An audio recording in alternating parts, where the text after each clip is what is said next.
എന്റെ കുട്ടി, എന്തിനാണ് നിന്റെ ഹൃദയത്തിൽ ഇത്രയേറെ ഭാരങ്ങൾ പേറുന്നത്? ഈ ജീവിതയാത്രയിൽ നീ ഒറ്റയ്ക്കാണെന്ന് എന്തിനാണ് കരുതുന്നത്? നിന്റെ മൗനത്തിലും നിന്റെ കണ്ണുനീരിലും മറ്റാരും കേൾക്കാത്ത നിന്റെ കൊച്ചു പ്രാർത്ഥനകളിലും ഞാൻ എപ്പോഴും നിന്റെ കൂടെ ഉണ്ടായിരുന്നു. നീ പുറത്താണ് ശക്തി തേടുന്നത്, എന്നാൽ സത്യം മറ്റൊന്നാണെന്ന്. കരുത്ത് ജനിക്കുന്നത് നിനക്കുള്ളിലാണ്. അതിലേക്കുള്ള വാതിൽ തുറക്കുന്ന താക്കോലാണ് പ്രാർത്ഥന.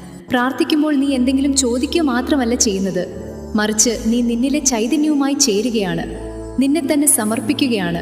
നീ യഥാർത്ഥത്തിൽ ആരാണെന്ന് സ്വയം തിരിച്ചറിയുകയാണ്. പ്രാർത്ഥന എന്നത് വെറും വാക്കുകളല്ല, അത് നിന്റെ മനസ്സിന്റെ നിശ്ചലതയാണ്, നിന്റെ ശ്വാസത്തിലുള്ള വിശ്വാസമാണ്, ഇരുട്ടിലും തെളിയുന്ന ആ ദൈവികമായ ക്രമത്തിലുള്ള നിന്റെ ഉറപ്പാണ്.